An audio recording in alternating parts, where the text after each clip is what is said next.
Bioeconomy is knowledge-based economy with decisions made on smart utilization of domestic bioresources. Some of the policy issues can be addressed to answer questions like how should the land be allocated across alternative forms of primary resources, raw materials, production in order to reach higher added value per unit of land. How should investments in research, development, capital, and labor be made, considering resulting the total value added per unit of investment? How may subsidies contribute to the direct land use, flows of material, investments in research, development, capital, and labor in the direction of high value added production lines? Based on the system dynamics model, which models dynamic complex systems, an easy-to-use tool is built to answer these questions and to help understand the value chains in the bioeconomy and their impact at the national level.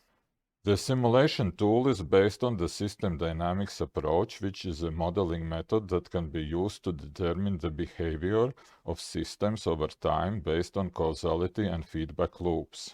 System dynamic modeling is a white box causal descriptive modeling tool. In this case, the tool was created in order to facilitate bioeconomy policy design. General framework includes bioeconomy sectors, their land use, production and consumption of raw material, research and development, investments in and utilization of labor, finances, value creation, capital, and operating costs and profit. The aim of this tool is to support decision makers with the example what can be done with system dynamic modeling for bioeconomy strategy development. This tool allows you to look at and manage employment, financial, greenhouse gas emissions data related to cultivation of crops, forests, and production of added value products from certain raw materials. Interconnects macro, meso, and micro scale of bioeconomy. Main measures represented are turnover of bioeconomy, added value and employment, investments, greenhouse gas emissions, and land use. In addition, location quotient, bioeconomy, labor productivity, and added value to turnover parameters also are shown as output. There are several changeable parameters available for modeling: added value products, product price, unit production costs, other costs, discount rate, specific investment in technology, organic land fraction, value chain selection, on-off, and subsidies. The basic principles of the simulation tool are also applicable to other regions and products. In order to apply the model to another country or region, it is necessary to select the input data and insert them into the model for the corresponding region or country. This simulation tool covers two main bioeconomy sectors, agriculture and forestry sectors. On the initial page, you can see bioeconomy sector overall performance. The graphs above show the bioeconomy for both sectors together, agriculture and forestry.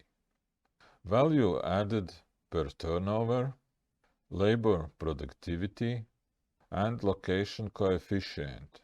It is possible to select different outputs from the system dynamic model.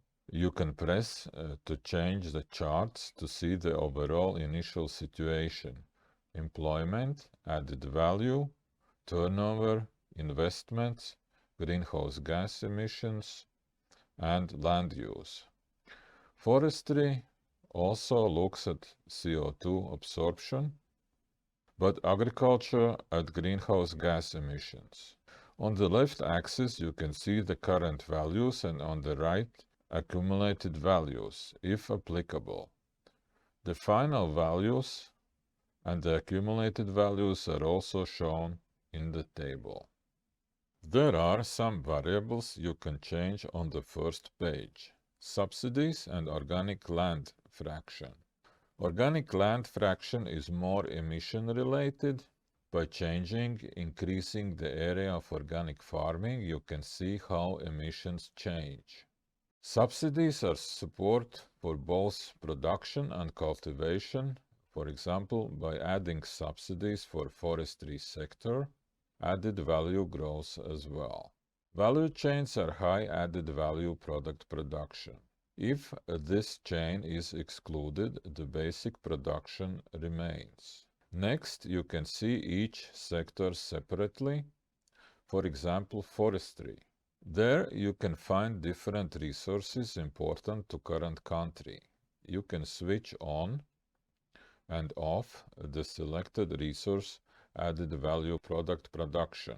Different products appear that can also be selected on for production or off if you do not want to produce them. Here you can also choose to add subsidies for some of the production.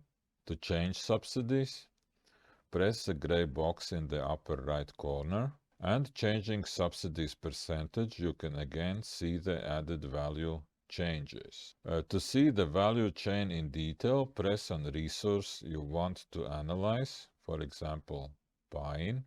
And here you can take a closer look on variables such as price, costs, and specific investments in technology.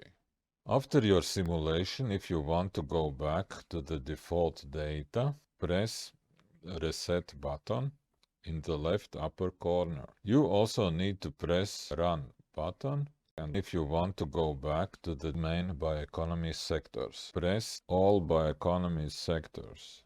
Agriculture sector beforehand is divided in crop farming and livestock and poultry farming. Here you can enter the initial values of agricultural land use in hectares. Rate of change in agricultural land area indicates the percentage increase or decrease in total agricultural land area per year. You can use the Help button if you have questions about specific graph or variable. Crop farming compiles fruits, grain, root crops, and berries. There is an option to go into detail in each of the proposed crops. The button Fruits will lead to the next page with value chains of different fruits presented. The same with buttons Root crops, grain, and berries. In fruits production section, there are two main fruits, apples and quince. Let's see apples. Here are detailed production variables: product price, unit production costs, discount rate, and specific investment in technology for each of the product chains.